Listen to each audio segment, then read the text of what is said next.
అప్పుడు తెల్లారిపోయింది. మళ్ళీ ఆఫీస్కి వెళ్ళాలి. అమ్మాయి చీఫ్ చిత్ర, ఒక కప్పు కాఫీ ఇస్తావా? నా పేరు చీఫ్ చిత్ర కాదు, చెఫ్ చిత్ర. చీపు కీపు అన్నావంటే వీపు పగిలిపోతుంది. ఇదిగో. దీంతో ఎందుకులే పొద్దున్నే. ఏంటి వాసన? ఏంటి ఇది?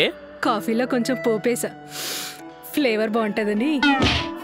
కొంచెం ఇంగువ జింజర్ కూడా యాడ్ చేయాల్సింది, ఫ్లేవర్ బాగుండేది కదా, స్టమక్ క్లీన్ కూడా అయ్యేది. అరే రే మర్చిపోయానే. సిగ్గు లేకుండా నవ్వు ఒకటి.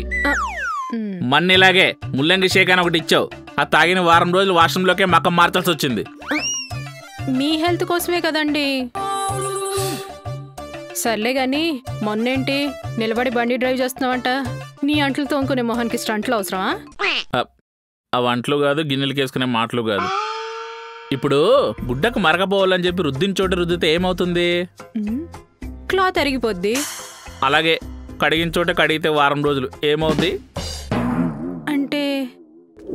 ఎస్ అదే. ఇక్కడ చెఫ్ చిత్ర గారు అంటే ఎవరండి? మనమే. ఏంటి మ్యాటర్? నిన్న ములక్కాడ హల్వా చేసి కింద ఆవిడకి ఇచ్చారంట కదా, అది ఆవిడ తిని పీసు గొంతులు ఎరుక్కుని ఊపిరాడికి చచ్చిపోయిందట. వాళ్ళ తరపున వాళ్ళు మీ మీద కంప్లైంట్ ఇచ్చారు, అందుకే మిమ్మల్ని అరెస్ట్ చేయడానికి వచ్చాం. ఆ వంట చేసింది నేను కాదు, మా ఆయన. ఎక్కడ నేను చేయడం ఏంటి? నాకే తెలీదు.